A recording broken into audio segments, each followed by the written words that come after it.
Hi guys, welcome to Tamil movie entertainment. இன்றைக்கி நாம் என்ன மூவியை பார்க்க போகிறோம்னு பார்த்தீங்கன்னா 2024 ரிலீஸ் ஆன ஃபியர் அப்படின்னு சொல்லிட்டு ஒரு மூவியை தாங்க பார்க்க போகிறோம். ஓகே வாங்க காய்ஸ், வீடியோக்குள்ளே போகலாம். வீடியோக்குள்ளே போகிறதுக்கு முன்னாடி நம்ம சேனலுக்கு ஃபஸ்ட் தடவை வரீங்கன்னா மறக்காமல் சப்ஸ்கிரைப் பண்ணுங்கள். சப்ஸ்கிரைப் பண்ண தோணலனாலும் சப்ஸ்கிரைப் அப்படியே பக்கத்தில் இருக்கிற பெல் பட்டனை மாட்டிக்கிட்டே வீடியோக்குள்ளே வந்துடுங்க. படத்தோட ஸ்டார்டிங் சீனில் ஒரு மென்டல் ஹாஸ்பிட்டலில் காமிக்கிறாங்க. அந்த ஹாஸ்பிட்டலுக்குள்ளே சிந்து அப்படின்ற மாதிரி ஒரு பொண்ணு தூங்கிக்கிட்டு இருக்கிற மாதிரி காட்டுறாங்க. அப்போ அங்கே வந்த வார்டனும் சிந்து பொண்ணை தட்டி எழுப்பி அவங்க ஹாஸ்பிட்டல்ல இருந்து எந்திரிக்க இப்போ கட் பண்ணா மிகப்பெரிய ஒரு வீடியோ காட்டுறாங்க. அங்க சிந்துவோட அக்கா இந்து இருக்காங்க. அவங்க பெட்ல இருந்து எந்திரிக்கிறாங்க. அவங்க கண்ணாடி முன்னாடி வந்து மூஞ்செல்லாம் கழுவி அப்படியே வெளியே வர அப்ப அவங்க வீட்டுக்கு அங்கிள் ஆண்டி எல்லாம் வீட்டுக்கு வந்திருக்காங்க. அது இல்லாம அவங்க கசின்ஸ் 4 பேர் அவங்க வீட்டுல இருக்காங்க. அவங்க கூட எல்லாம் இந்து நல்லா பேசிட்டு அப்படியே கீழே வராங்க. வீட்டுல இருக்கிற இந்த பொண்ணு பேரு இந்து, இவங்க அக்கா. மென்டல் ஹாஸ்பிட்டல்ல இருக்கிற அந்த பொண்ணு பேரு சிந்து, அவங்க தங்க. இவங்க 2 பேரும் வேற வேற இடத்துல இருந்தாலும் இவங்களுக்குள்ள ஒரு ஒற்றுமை இருக்குங்க. இங்க அக்கா இந்துமே ஃப்ரிட்ஜுக்குள்ள இருந்து சாப்பாடு பவுல எடுத்துக்கிட்டு வந்து ஒரு இடத்துல இருந்து சாப்பிடலான்னு வர அவங்க சாப்பிடுற அதே சமயத்துல சிந்துக்கும் மென்டல் ஹாஸ்பிட்டல்ல சாப்பாடு கிடைக்கும். அப்படி ஒரு டைம்ல தான் இங்க அக்காவான இந்துக்கு ஒரு கொரியர் வந்திருக்குங்க. அதுல ஒரு பொக்கையும் வந்திருக்கு. அதாவது தங்கச்சி காதலிச்சுக்கிட்டு இருந்த பையன் அக்காவான இந்து இப்ப ஏமாத்தி காதலிக்க ஆரம்பிச்சிருப்பான். அந்த பையன் தான் இப்ப அந்த பொக்கையை அனுப்பியிருக்கான். அது ரொம்ப ஆர்வமா அக்கா இந்துவும் ஓபன் பண்ண மென்டல் ஹாஸ்பிட்டல்ல சிந்து எதை நினைச்சா கோவப்படுறாங்க. தங்கச்சி சிந்துவுமே சம்பத் அப்படின்ற தன்னுடைய காதலனை தேடிக்கிட்டு இருக்கிற மாதிரியும் காட்டுறாங்க. அப்பதான் ஒரு சின்ன பிள்ளைக்கு அவங்க அம்மா சாப்பாடு ஊட்டுறப்ப இந்த சாப்பாடு சாப்பிடலன்னா பூகி மேன் வந்துடுவா அப்படின்ற மாதிரியும் பயன்படுத்து. அதுல அந்த குழந்தை ரொம்ப பயப்படுற மாதிரியும் காமிக்கிறாங்க. அந்த குழந்தை வேற யாரும் இல்லைங்க, இந்த தங்கச்சியான சிந்து. அதுல இருந்து சின்ன சின்ன விஷயத்துக்கு எல்லாம் சிந்து பயப்படுவாங்க. இப்ப வெளியில இருக்கிற அக்காவான இந்து இருக்காங்களா, அவங்க ஃப்ரெண்டை கூட்டிக்கிட்டு ட்ரெஸ் வாங்கலான்னு ஒரு துணி கடைக்கு போக அவங்கள ட்ரெஸ் கடையில யாரும் மர்மமா ஃபாலோ பண்ற மாதிரியே தெரியுதுங்க. அவங்களும் கொஞ்சம் பதறாங்க. துணி எடுத்துக்கிட்டு வேகமா போகலான்னு பார்க்க அவங்க கார் டிக்கில ஏதோ ஒரு பிணம் இருக்கு. அதை பார்த்து இந்து மலர். ஆனா கொஞ்ச நேரத்துல அது எல்லாமே அவங்க இமேஜினேஷன் தான், எதுவுமே ரியல் இல்ல அப்படின்ற மாதிரி நினைச்சுக்கிட்டு இப்ப காரை எடுத்துக்கிட்டு தன்னுடைய வீட்டுக்கு வராங்க. வீட்டுக்கு வந்தும் அந்த மர்ம உருவம் ஜன்னல் பக்கத்துல இருக்கிற மாதிரியும் இவங்களுக்கு தோணுது. அப்பதான் இந்த அக்கா காரி இந்த தங்கச்சி லவ் பண்ண சம்பத்தை வளைச்சு போட்டேன்னு சொன்ன அப்படி அந்த சம்பத் கிட்ட இவங்களுக்கு வர மர்மமான உணர்வுகளை பத்தியும் சொல்றாங்க. சம்பத்துமே நீ சின்ன வயசுல இருந்தே இப்படி சின்ன வயசுல உன்னுடைய தங்கச்சி தான் ஏதாவது நினைச்சு பயந்து மென்டல் ஹாஸ்பிட்டல்ல இருக்கு. அவ போனதுல இருந்து இப்போ உனக்கு அந்த பயம் வர ஆரம்பிச்சிடுச்சு. எல்லாம் உன்னுடைய இமேஜினேஷன் தான், எதுக்கும் பயப்படாத, நான் இருக்கேன் உனக்கு அப்படின்னு சொல்லிட்டு அப்பதான் சின்ன வயசுக்கு கதை போகுது. நம்ம இந்துவும் அவங்க தங்கச்சி சிந்துவும் ஒன்னா உட்காந்து டிவி பார்த்துக்கிட்டு இருக்கு. சொன்னல சிந்து எல்லாத்துக்கும் பயப்படுவாங்க. அவங்க பேய் படம் பார்த்து ரொம்ப அலற செய்யறாங்க. உடனே அவங்க அம்மா அப்பா அந்த இடத்துக்கு வந்து 2 குழந்தையும் தூங்க வச்சுட்டு முக்கியமா அம்மாவும் அப்பாவும் சிந்து பக்கத்துல உட்காந்து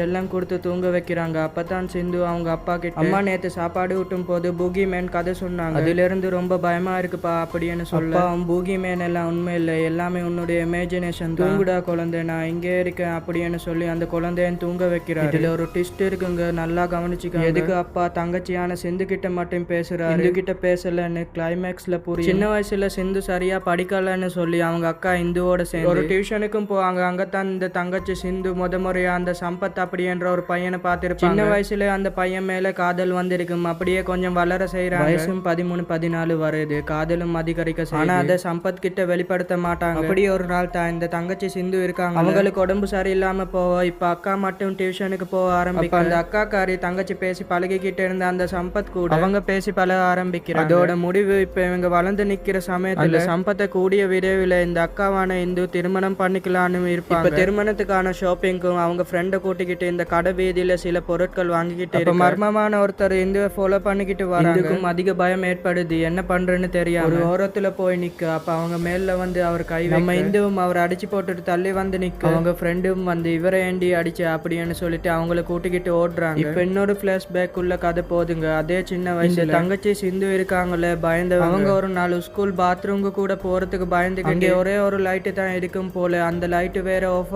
ஆகி எறியறதுனால பாத்ரூம் போயிட்டு அங்கேயே மயங்கி விழுந்துடுறாங்க. கொஞ்ச நாளே பிரின்சிபல் கூப்பிட்டு இந்த பொண்ணு தொட்டதுக்கு எல்லாம் பயந்துகிட்டே இருக்கு. அதனால இந்த பொண்ணை இதுக்கு மேல இங்க படிக்க வைக்க முடியாது, ஸ்பெஷல் ஸ்கூல் எல்லாம் இருக்கு, அங்க கூட்டிக்கிட்டு போங்க, எங்களால எல்லாம் சமாளிக்க முடியாது அப்படின்னு சொல்லி தங்கச்சி சிந்துவை அந்த பிரின்சிபல் ஸ்கூலை விட்டு நிப்பாட்டிடுறாரு. இது சிந்துவோட அப்பாவுக்கும் ஒரு பெரிய தாக்கமா இருக்கு. அப்படி ஒரு கட்டத்துல தான் கதை திரும்பி பிரசன்ட்டுக்கு வர, அதாவது பிரசன்ட்ல இருந்து ஒரு 2 வருஷத்துக்கு முன்னாடி காமிப்பாங்க. அக்கா தங்கச்சி எல்லாம் பெரிய பொண்ணா இருப்பாங்க. தங்கச்சியுமே அக்கா நீ என் ஆளு சம்பத்து கூட பழகுறது எல்லாம் சரியில்லை, எனக்கு மட்டும் தான் சொந்தம், என் சம்பத்தை கொடுத்துடு அப்படின்னு எத்தனை வாட்டி கெஞ்சினா அந்த இடத்துல முறைச்சிட்டு நான் சம்பத்து கூட எல்லாம் பழக அதெல்லாம் உன்னுடைய சந்தேக குணம் தான் அப்படி என்ற மாதிரி அவங்க விலகி போவாங்க. ஆனாலுமே அக்கா அந்த சம்பத்து கிட்ட நான் தான் சிந்து அப்படி என்ற மாதிரி ஏமாத்தி ஒரு நாள் பேசி அவரு கூட ஒன்னா இருந்துகிட்டு அதே சிந்து பார்த்து பயங்கரமா கோவப்பட்டு அங்கே சண்டை போடுறாங்க. இப்படியெல்லாம் அவங்க அக்கா பண்ணதால தானே அவங்க தங்கச்சிக்கு இப்ப பைத்தியம் பிடிச்ச மாதிரி ஹாஸ்பிட்டல்ல அவதிப்பட்டுக்கிட்டு இருக்காங்களோ என்ன பைத்தியமா அந்த ஹாஸ்பிட்டல்ல சம்பத்து வேணும் அப்படி என்று சுத்திக்கிட்டு இருந்த சிந்து ஊசி போட்டு தூங்கவும் வைக்கிறாங்க. இங்க தங்கச்சிக்கு ஹாஸ்பிட்டல் என்னாவது அதே மாதிரி வீட்டுல இந்துக்கும் முகமூடி போட்டு மர்ம நபர்கள் ஊசி போட்டு தூங்க வைக்கிறாங்க. எப்படி தங்கச்சிக்கு அங்க நடக்கிறது இங்க அக்காக்கும் நடக்குது அப்படி என்ற மாதிரி உங்களுக்கு கேள்வி வரலாம். அதுக்கும் கிளைமேக்ஸ்ல தான் அந்த ட்விஸ்டோட ஹாஸ்பிட்டல்ல இருக்கிற சிந்து என் டாக்டர் அவங்கள அழைக்கா தூக்கிட்டு வந்து ஒரு டேபிள்ல வச்சு கட்டுறாங்க. அந்த இடத்துக்கு ஒரு டாக்டர் வராரு. அந்த டாக்டர் சிந்து நீ கொஞ்சம் இப்ப தெளிவா இருக்கியா, நீ கொஞ்சம் இப்ப மென்டலா பாதிக்கப்பட்டிருக்க, உனக்கு ட்ரீட்மெண்ட் போயிட்டு இருக்கு, நான் சொல்றது உனக்கு கேக்குதான்னு கேட்கத்தான் சிந்து அந்த இடத்துல பயங்கரமா சிரிச்சிட்டு எனக்கு சம்பத்து வேணும் அப்படி என்ற மாதிரி கேக்குறாங்க.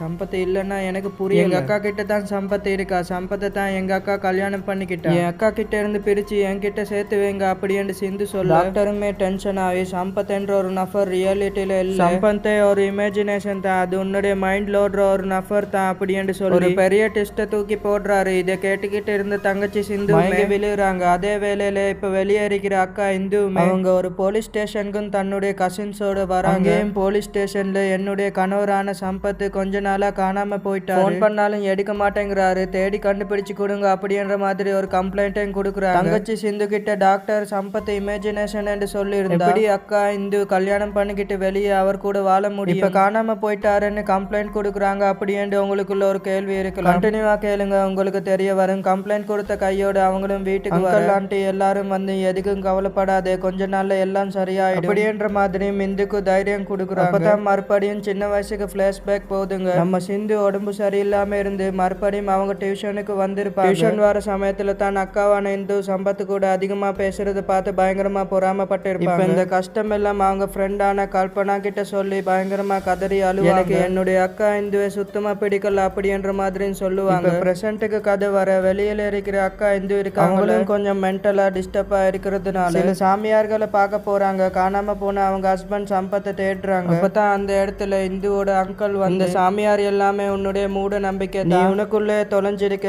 கொஞ்சம் யோசி, யாருன்னு உனக்கு புரியும் அப்படின்ற மாதிரி சொல்ல கட் பண்ணா மென்டல் ஹாஸ்பிட்டல்ல இருக்கிற சிந்துவை நமக்கு காட்டுறாங்க. மென்டல் ஹாஸ்பிட்டல்ல இருக்கிற சிந்துவை பார்க்க அவங்க அப்பா அம்மா வந்துருக்கு. அதே சமயத்துல வெளியே இருக்கிற இந்துவை பார்க்க அதே அப்பா அம்மா அதே நேரத்துல அப்படி ரெண்டு பேர் கூட பேசுற மாதிரியும் ரெண்டு பேருக்கும் தெரியற மாதிரியும் காட்டுறாங்க. இப்படி ஒரு குழப்பத்துல தான் நம்ம இந்துவை பாக்குறதுக்கு அவங்க தாத்தா வராருங்க. நீ உன்னுடைய மைண்டு கூட நிறைய சண்டை போட வேண்டி சண்டை போட்டு வெளியில வா அப்படின்ற மாதிரி அவங்க தாத்தா ஒரு புதிர போட இப்ப திரும்பி ஒரு பிளாஷ்பேக்கு கதை போகுது. அப்பதான் இவங்களுக்கு உண்மையாவில என்னாச்சு அப்படின்ற மாதிரி ட்விஸ்ட் எல்லாம் உடைய போகுதுங்க. சின்ன வயசுல இருக்கும் போது அக்கா இந்த குரூப் ஸ்டடி படிக்கிறேன்னு சொல்லி அந்த சம்பத்து கூட ஒரு பார்க்ல படிச்சுக்கிட்டு இருப்பாங்க. அதையும் இந்த தங்கச்சியான சிந்து பார்த்து பயங்கரமா டென்ஷன் ஆகும். இந்த சம்பத் என்னுடைய ஃப்ரெண்டு தான், இவன் எனக்கு மட்டும் தான் சொந்தம், நீ தேவையில்லாம இவனை கூட்டிக்கிட்டு வந்து நீ க்ளோஸ் ஆவ பாக்க அப்படின்ற மாதிரியும் சொல்ல சம்பத்துமே எனக்கு தெரியும் அக்கா கூட பழகணுமா தங்கச்சி கூட பழகணுமா, நீ எனக்கு இப்பெல்லாம் உன்னை விட உன்னுடைய அக்காவை தான் ரொம்ப பிடிச்சிருக்கு, கூட தான் பழகுவா அப்படின்ற மாதிரியும் சொல்லு. பயங்கரமா கோவப்பட்டு சிந்து அவங்க அக்கா இந்துவை ஒரு பெஞ்சில இருந்து தள்ளி விட்டுடுவாங்க. அதுல அந்த இந்துக்கு மண்டை உடைஞ்சு போகும். இந்த சம்பவத்தை பண்ணிட்டு தங்கச்சி சிந்துமே மயக்கம் போட்டு விழுந்துடுவாங்க.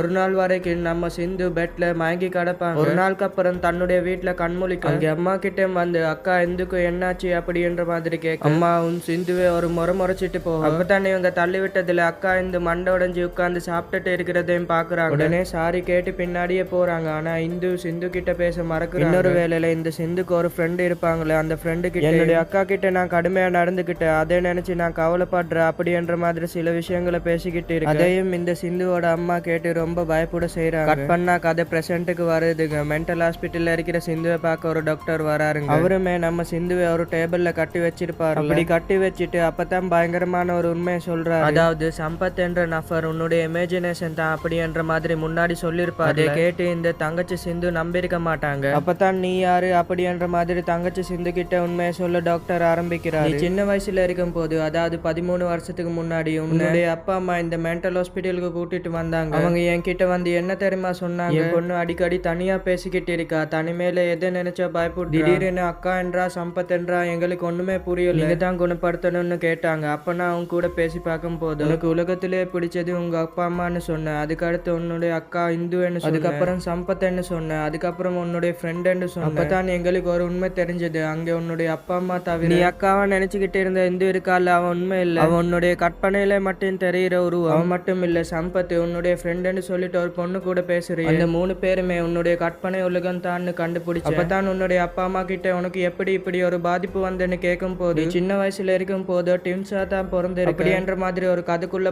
ஆமா அங்க இவங்க சின்ன வயசுல ஒரு ட்வின்ஸா தான் பிறந்திருக்காங்க. அக்கா பேரு உண்மையில இந்து தான், ஆனா பிறந்து சில வருஷத்துல அந்த சின்ன பொண்ணு இந்து இறந்திருப்பாங்க. அந்த பாதிப்பு அவங்க தங்கச்சி சிந்துக்கு அதுக்கப்புறமும் இருக்குங்க. அது இல்லாம இந்த குழந்தை சிந்து அவங்க தாத்தா கிட்ட தான் அதிகமா வளர்ந்திருப்பாங்க. ஒரு நாள் தாத்தாக்கு மயக்கம் வந்து இந்த சிந்து முன்னாடியே கீழே விழுந்து இறந்திருப்பாரு. அதையும் பார்த்து இவங்களுக்கு ரொம்ப பாதிச்சு, அதுல இருந்து தான் இவங்களுக்கு ஸ்கிசோஃப்ரெனியா எலிஸ்டேஷன் அப்படி என்ற ஒரு நோய் வந்திருக்கு. அதாவது இல்லாத உருவங்களை இவங்க கற்பனையில எலிஸ்டேஷன் பண்ணிக்கிட்டு பார்க்க ஆரம்பிப்பாங்க. அப்பதான் தன்னுடைய அக்கா இந்துவை கற்பனை பண்ணிப்பாங்க. அதுல இருந்து இவங்க கூட இந்து விளையாடுற மாதிரியும் இவங்க கண்ணுக்கு மட்டும் தெரியுற மாதிரி அங்க நடக்குங்க. ஒரு நாள் அவங்க அம்மா பூகிமேன் கதை சொன்னதுல இருந்து தான் இந்த சிந்து பொண்ணு பேய பார்த்து இல்லாத விஷயத்த பார்த்து இன்னும் பயப்படுவாங்க. ஒரு வயசு வரப்ப இந்து டியூஷனுக்கு போயிருப்பாங்க. அங்க எல்லா பொண்ணுங்க பசங்க எல்லாம் பேசுறத பார்த்து இவங்க கூட யாருமே பேசலன்னு தான் இவங்களே இமேஜினேஷன்ல சம்பத் என்ற ஒரு கேரக்டர் உருவாக்கி இருப்பாங்க. அதே இமேஜினேஷன்ல இருக்கிற அவங்க அக்கா இந்து சம்பத் கூட க்ளோஸ் ஆகுற மாதிரி அவங்களே தான் இமேஜினேஷன் பண்ணிருப்பாங்க. அதுல இருந்து ரிகவர் ஆகுறதுக்கு இவங்களுக்கு ஒரு ஃப்ரெண்டு கிடைச்ச மாதிரி, அந்த ஃப்ரெண்டு கிட்ட சொல்லி ரிலாக்ஸ் ஆகுற மாதிரியும் அதுவும் இவங்க இமேஜினேஷன் தான். அப்படி அவங்க மனசுக்குள்ள அக்கா காதலம் ஃப்ரெண்டு அப்படின்னு சொல்லி எல்லாரும் இமேஜினேஷன் பண்ணிக்கிட்டு பெரிய கஷ்டத்தோட தான் அவங்க வாழ்ந்திருக்காங்க. அதாவது எலிஸ்டேஷன் நோய் முத்தி போன நிலைமையில இருக்கும் போது இப்படித்தான் மென்டலா பாதிக்கப்படுவாங்க. அதனால இவங்க வெளியே நடமாடுறதை விடவோ இந்த மென்டல் ஹாஸ்பிட்டல்ல விட்டு அவங்களை ரெக்கவர் பண்றோம் அப்படி என்ற மாதிரி இந்த டாக்டர் சொல்லுவாரு. இப்ப புரியுதா சிந்துவோட அப்பா கதை சொல்லி தூங்க வைக்கிறப்போ இந்து கூட பேசாம சிந்து கூட பேசினாருன்ட்டு. ஏன்னா அவருக்கு ரியாலிட்டியில ஒரு பொண்ணு தாங்க அவர். அதே மாதிரி அவங்க அம்மா எதுக்கு சிந்துவை பார்த்து அப்பா பயப்படுவாங்க, எதுக்கு நம்ம பொண்ணு தனியா பேசிக்கிட்டு இருக்கா அப்படி தாங்க. சிந்து எங்க போனாலும் தனிமையில இருந்து தாங்க பேசுவாங்க. அதே அக்கம் பக்கத்துல இருக்கிறவங்க பார்த்துட்டு வந்து அவங்க அப்பா அம்மா கிட்ட சொல்லுவாங்க, அவளை